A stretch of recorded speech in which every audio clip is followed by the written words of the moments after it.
Hi, my name is Bunnell, and I'm really excited today to interview one of the most successful people I've ever had the opportunity to work with. There's over 1.3 million members in the United States of the National Realtor Association. Of those 1.3 million, Bonneau, who we're going to interview today, is in the top 10 in production.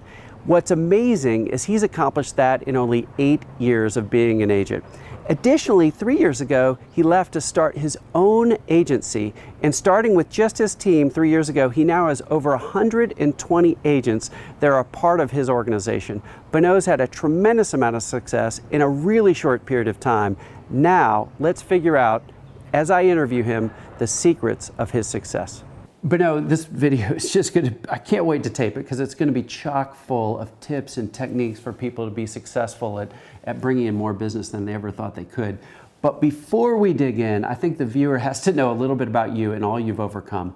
Tell me a little bit about your childhood, and I know the answer, but were you a good student in school? Sure. Mo, I started off as just, I was a teacher's worst nightmare. Terrible in school, probably a little bit of a discipline problem. But I got out of school by the skin of my teeth. And, I was dyslexic. I was ADD. Well, I still am those things, dyslexic and ADD. Yeah. And I got out of school, and I finally got to University of Georgia, where I was able to find my passion, and that's real estate. I started taking real estate classes, and even at university. Yeah, that's what I majored in, and was able to find something that I really, really liked, and was able to kind of sit still and do the work, and from there, I was able to find a career that married my passion and my skill set. Yeah. And that set me up for success early on, right out of college. I'm sure my teachers never thought I would amount to anything, but it's very important to find that perfect kind of fit, right. Where you can really succeed in life, right. And it wasn't school for me. Right. Well, now, I know the answer to this, but it's so powerful. Tell me about that initial foray into selling real estate, and then the tough part of the story and how you had to reinvent yourself. Sure. I started off with a lot of early success. Right out of college, I was selling resort property. I was building houses. I built well over $100 million worth of homes and sold them.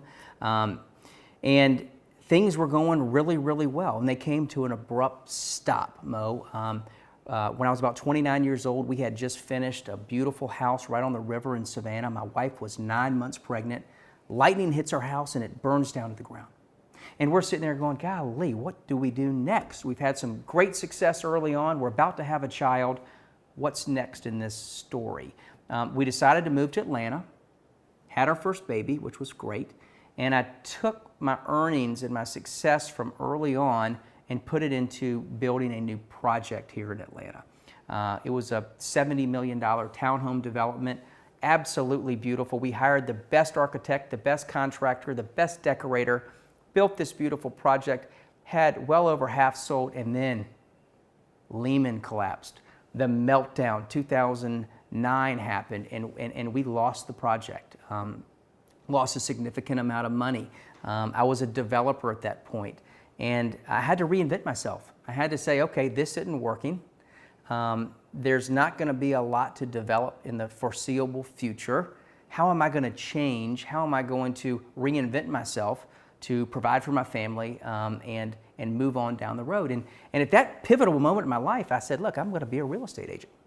So in 2009, I started as just an individual real estate agent, mm-hmm. and from then till now, it's been a great ride, and I finally, have found something that I can do differently than being a developer. Go back to kind of what I did out of college, where I had some early success, right. selling, right. and it's been a wonderful journey. Well, put some analytics around that. We've looked it up. There's over 1.3 million members of the National Realtor Association, and you've been in the top 10 in the country, and you've done that in 6 or 8 or 9 years. That's amazing. Absolutely amazing. Well, Mo, you've been a mentor for me for a long time, and I've learned a lot through your techniques and what you've written and taught about that has helped me become a better agent and a more full agent, and being able to use a lot of things that my competitors don't use to get the business. And it's been a joy working with you as I redevelop my skill set and my career, to have you mentor me with some great habits and some great tips. Well, that begs the question. You got to tell the story, like how we met, and not just how we met, but how you got introduced to our system a little bit. It's a pretty good one. Yeah, so I mean, several years ago, it's your first house that I worked on with you. Now I think I'm on the third or fourth. Right. You know, it was a great listing presentation I thought that I gave, and I preface this by saying I thought. So I'm sitting with you, and you know, Bonneau, you say, Bonneau, what's my house worth? And I say, Mo, you know, your house is worth $600,000. And your question was like, well, that's great, but why? And my response was cocky and arrogant. It was, well, it just is, you know. Because I know. Because I know. You know, I'm Bonneau. Yeah, I sell every house around here, and you know, your house is worth $600,000. So, you know, I give you a high five. I walk out thinking, I got another listing. This is great. Well, you called me the next day and you said, Bonneau, look, I'd like to have lunch with you. And I said, okay, great. Let's go have lunch. We sat down at lunch and you said, Bonneau, look, at the listing appointment, you know, you got me on, you know, on one part of my brain, right. But on the analytical side of my brain, you totally missed out. And right. I'm an analytical guy, and I need to have comps, I need to have reports, I need to have square footages, I need to have all kinds of data points that I can process in my mind. Right. And I was like, oh my gosh, that's exactly right. From that moment, that was a light bulb moment for me. I said, well, look, when I'm dealing with all kinds of different people, I've got to be able to sell and connect to all kinds of people that think in different ways. Right. And you wrote down a piece of paper and you put these 4 quadrants out on the paper. And what were those 4 quadrants? They were... So there's strategic right. or experimental thinking, and the opposite of that is the details. How are we going to get that strategy done? And then there's analytical versus empathy, the facts versus the feelings. Right, and I'm all about feelings, yeah, right? And you connected with me on that. Well, I thought I did, but then I get this phone call from you, and I missed this whole other side right here. Right. But I'll tell you what, from a standpoint of how I changed and how I reacted to that great criticism, right. When I go to a listing appointment now, I try to hit all 4 quadrants because I never know who I'm going to get on the other side of the table. Exactly. I got to tell you, the single differentiator for me to go from a good agent to a top 10 in the country agent has to be the techniques that I learned from that lunch. Yeah. And now you piled on a bunch of other techniques that I use that we're going to talk about here. Yeah. But from that early on standpoint, that's been a wonderful gift you gave me. Thank you. Thank you. I remember, I can tell you the exact booth we were in. I know which side of it I was on and which side were you on. And when I explained that analytical quadrant and said, I love you with these, you know, you hit me on positioning and marketing, you hit me on empathy and our connectivity and the process. We were killing it. Yeah. And that's why I called you back, because I wanted to use you, but I just needed to know you had the analytical right. part. And I remember you leaning back and you go, oh my gosh, you said something like this, I hardly ever lose, but now that I think of the times I didn't get yeah. the listing, it right. was this totally. stuff. I was dealing with an analytical guy, and I totally missed it. He thought I was an Hedge fund idiot. managers, Right. lawyers, totally. accountants, Totally. people like that. I'm getting a 99% rate now when I go to a listing appointment because I hit all these different quadrants. I love it. And I also tell my agents, we've got a great firm where we've got probably 120 or 130 agents, and I teach a lot of your methods to them, and they've been able to use those and be much more successful in the future. Yeah.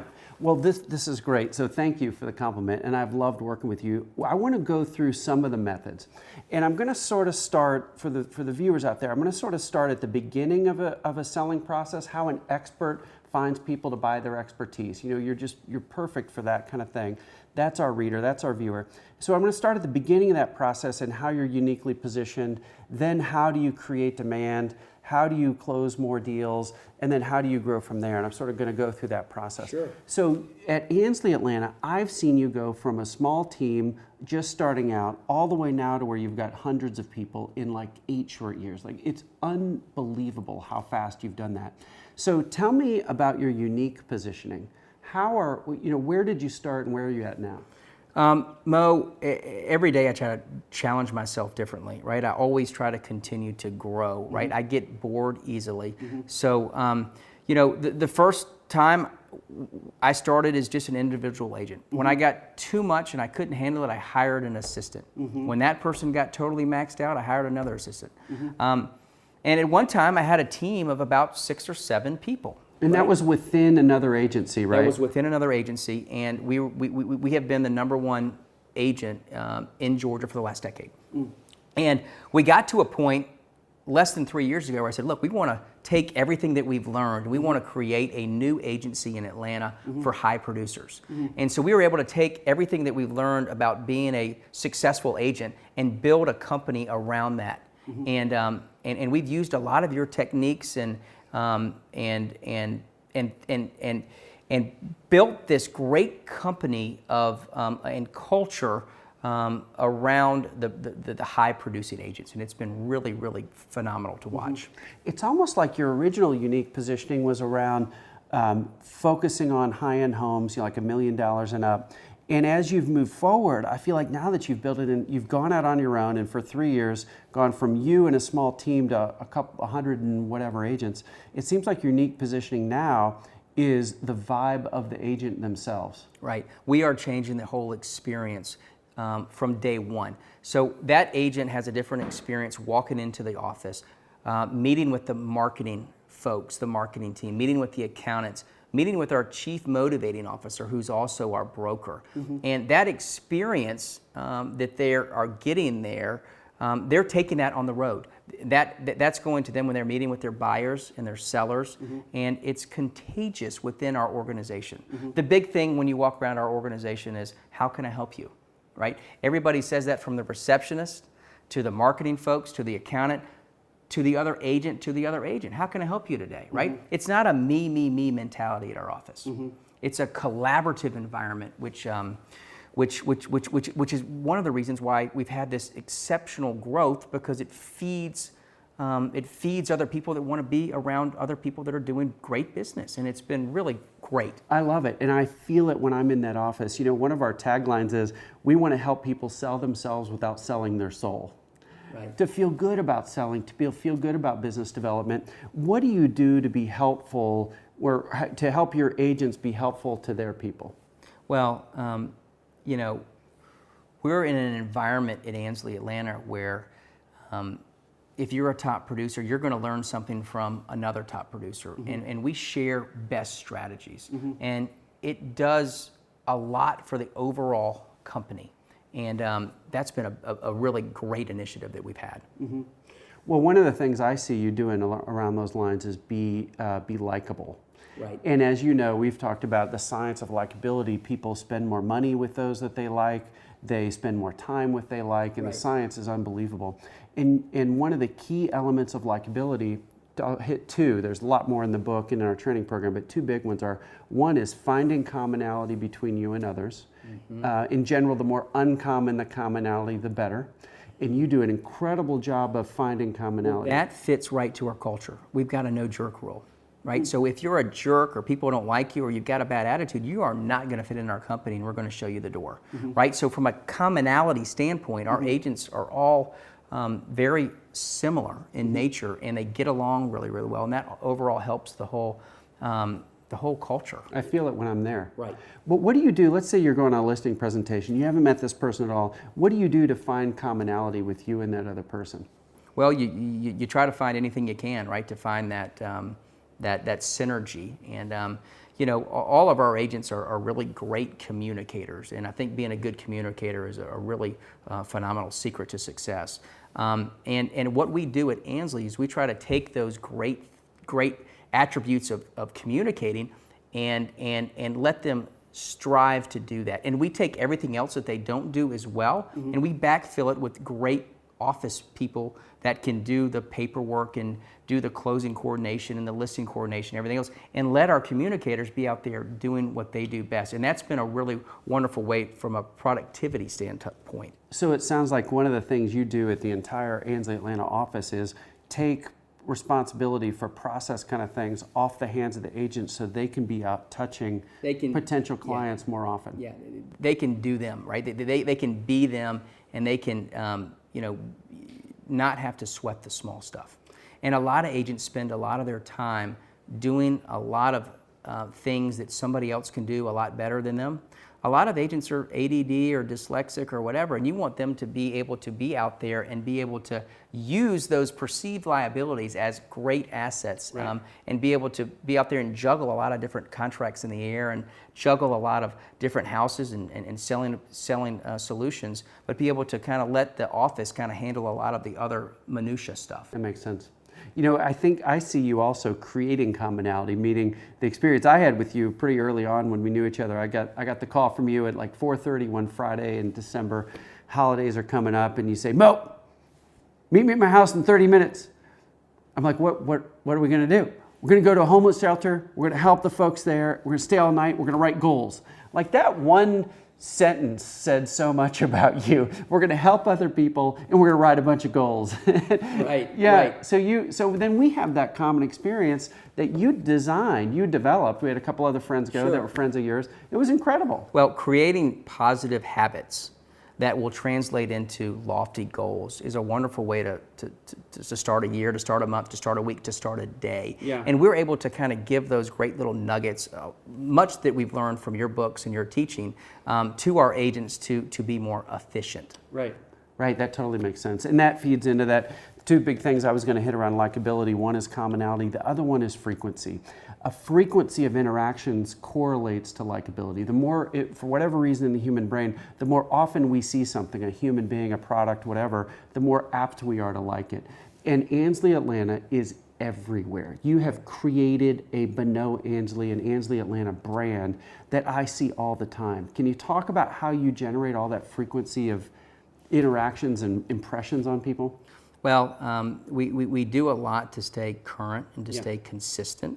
Our agents are very proficient in social media. We have tens of thousands of followers, and we try to let those agents, find their uniqueness. And once they find their uniqueness, they can really do great things with what is in their heads. So you've almost designed it where there's more signs out there, there's more social media interaction than anybody else I've seen in Atlanta. Your people call people more. I get some of your agents just email me, say, "Hey Mo, how's it going?" I mean, like, it's incredible the amount of touch points that you have designed and you execute on. It's all part of the program. It's a very competitive environment, selling houses in any city or any state, and you want to be able to be a disruptor as it relates to how your business gets business, and we've been able to do that in a real short period of time. Currently we're the number one office in Atlanta to sell homes over $1 million. That's extraordinary, and that's with about a third of the agents. And you've done it in 3 years. Right. All right, awesome. So we've talked about positioning and how you're unique. We've talked about likability and how you really leverage this idea of finding commonality and then frequency of interactions. I want to move to another technique, and this is about whereas likability is sort of creating demand because people like you. There's another way to create demand, and it's through your expertise. How does your big brain and your knowledge about the marketing and the selling of real estate impact? And our technique for that is called give to get. So in your world, when you go on that listing and you meet the person for the first time and you're walking around the house, your give to get is advice and thought leadership and strategy for how they can sell the house the fastest for the most. When you're walking around that house, tell me about how you create demand by giving away insights and advice as you interact with that person. Yeah, Mo, that's such a great concept, and we've studied that concept together, and we've taken that concept to our agents, and they practice with that. Without a doubt. And you've got to kind of make that connection first. You've got to show a bunch of different angles as it relates to pricing strategies. You got to hit their creative side and say, well, we're going to do our open house differently. We're going to do it this way. We're going to reach out and touch people in a lot of different aspects as it relates to print advertising, digital advertising, and you want to kind of have this whole umbrella around what you're doing, which is what you teach, right? A bunch of different touch levels. Right. Well, and you just hit on just perfect segue to the next step. Once the demand's created through likability and you're providing some insights in that buyer of your services, the seller of the house, they're starting to think, man, I can learn from this person. One thing I know that you do really well is then you build the way that you're going to go to market together. And that goes back to those 4 thinking styles. and that you set the strategy with them and you get buy-in. You just role played it. Right. Then you start thinking about dates and execution, who's going to do what by when. Then you start talking about your network. When I went through the process where you're like, oh, I got this person, I got to call that person. You know who else is going to like your house is this person. And then you start talking about your fees, and you're not the cheapest, you're the best. It's worth the money to buy you. So strategy, details, the team, and the money is something that you get, I think you get incremental buy-in. So when it's time to get signed up, they've already, through incremental yeses, they're already ready to go. Right, Is that right? That's exactly right. That's exactly right. It's with everything that we put together and put out on the table, it's very hard for them to say no. Yeah.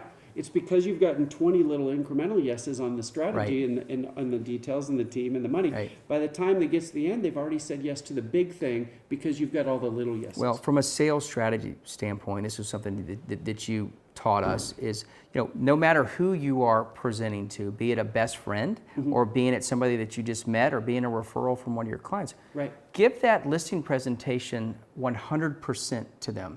Don't think that you're already going to get it because of a relationship or because you sold their aunt's house or because they're a great friend. Right. Go ahead and give your 100% presentation. Yeah. And I think that's a really wonderful thing to do. Well, I love it. And one of the things I think you do particularly well with the system is there's really just 3 broad buckets. And I want to hit on this last one hard. Managing your opportunities, managing your relationships, you're A+ on both of those. And the last one, managing yourself. And you're A+ on that too. Talk to me a little bit, or share with the viewers, what do you do to hack your own habits, to keep yourself motivated? Just ramble on a little bit. Well, I think it's so interesting. We talk a lot about balance, right? You can't go early in the morning till late at night selling real estate. You'll burn out quickly, you'll make some money, but you'll lose out on family time, you'll lose out on fitness and health and a bunch of other things.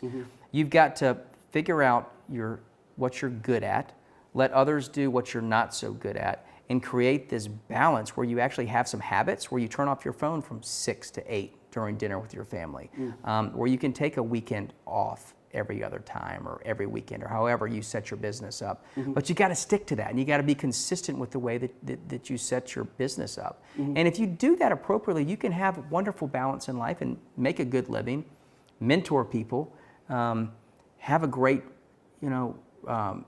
family time and everything else, and you just got to balance that whole relationship. I love it. And then are there anything particular you do really specifically when I think about goal setting? What are your habits annually, quarterly, monthly, weekly, daily? I don't know what they are with you. We haven't talked for a while about it. It's been a couple years, so I don't want to assume I know the answer. But what are your sort of calendar-driven habits you do to make sure you're doing those right things? Well, I keep a red book, a daily book, that I keep every single day that I write down morning goals, and I also have my big goals, my yearly goals or quarterly goals in the front cover. You're very strategic about how you set goals and the appropriate way to set goals in a bunch of different categories, and I love that, and kind of talk a little bit about how you've taught my agents on goal setting, because goal setting and habit forming of good behavior is really a wonderful way to be a lot more successful. Yeah. But I'm supposed to be one asking the questions. I know, but that was such a good segue, but that's been such a good thing for my agents. It's been unbelievable how you've done that. Well, it was so cool. And it uses the 4 quadrants. So what we find is a specific way of navigating through the 4 quadrants is the way to set goals the best. And it seemed to resonate with all the agents when we did our session together. But one is in the strategic element to think of what's the high-level theme you want to focus on. For one client, it was they wanted to focus on give to gets because they already knew enough clients to keep them busy, but they didn't have enough wallet share, is what they called it, with those clients. So that for them, they wanted to focus on give to gets. Others might be earlier in their career and they've got to focus on lead gen activities, speaking maybe or offering insights or something like that. So anyway, whatever your focus is, let's say it's give to gets. Then the next thing is to move over to analytical and figure out a measure that is 100% in your control to measure on that. So somebody just starting out or with give to gets, they might say, I'm going to measure how many give to gets I offer on a weekly period. The green or the process piece might be, how often am I going to revisit those metrics? So maybe Friday afternoons from 4:30 to 5, they're going to say, how many did I get this week? Am I above? Am I below? But they're continually looking. And then the last piece is then empathic piece or celebration in this case, which is celebrating when they hit the targets they want, or getting a little bit mad at themselves if they don't hit the target. But if the worst case scenario under this system is you're only off for a week, never does a quarter or a year go by and you feel like you didn't get what you needed to get done. So having a theme, a measure you can track that's 100% in your control, a periodic reminder in your calendar to say, am I hitting those or not? And then either celebrating or getting a little bit angry at yourself around the emotional piece of it. Hey, hitting those 4 in that order is just magic. I think that's phenomenal. So now I'm going to start asking the questions again. So we're back to interviewing, but no, not Mo. Right. I'm really curious. I am so happy, and it's been such a fun ride to see your rise to success. And I know we've just seen the beginning with you. You know, even bigger things are on the horizon.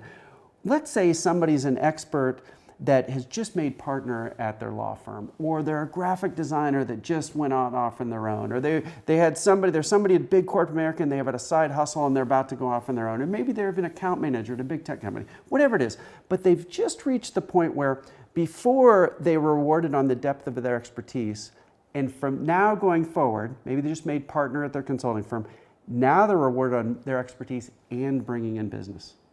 They're an expert that has to now sell, and they've never had to sell before, they just had to service.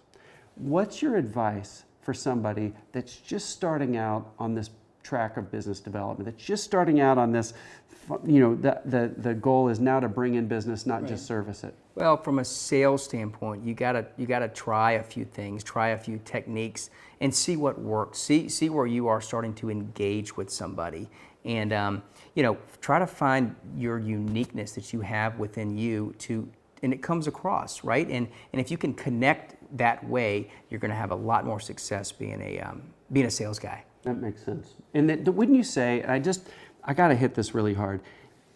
For real, don't you think selling, when done right, is a beautiful thing? Well, when done right, it doesn't feel like selling. It just happens. It's a conversation, and you know, you can reach so many different levels as it relates to salesmanship. And you know, just like when you hit these 20 different yeses before they say the big yes and sign on the contract, that's when you've reached this great, you know, state in conversation. And it's just really having a conversation. And you know, a lot of different great techniques that you've talked about here today, you know, go through that whole process on a great sales conversation. Right. And so let's close with this, because I want to hammer this point home. Selling is beautiful. We don't even have to use the word selling if we don't. We can say business development. We can use code words for it, whatever we want. But I think with you, and I want to test this, and I want you to elaborate on it, I think with you that selling is helping. That what's deep down in your core is helping other people. Am I right on that? Am I not? You're exactly right. I mean, I'm not motivated by making the sale. I want to be motivated by fixing a solution. And if that's your mindset going into a specific sales call or conversation with somebody, you're going to be wildly successful in that process. Yeah, I've even seen, I know you wouldn't talk about it, but I can brag about you.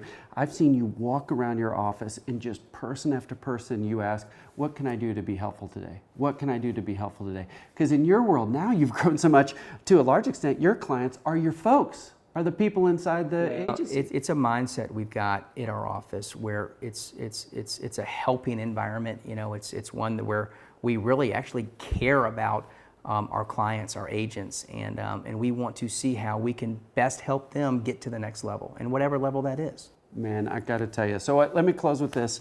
It has been an absolute joy to see your rise to the top and see how successful you've been. I know we're just at the beginning, so thank you for taking the time today. I know it's helped a lot of people. Well, Mo, you've helped me greatly through the years, and I want to continue this great friendship and this great mentorship that you've given me to get to where I am now, and I'm looking forward to see where we can take our company in the future. I love it. Thank you. Thanks.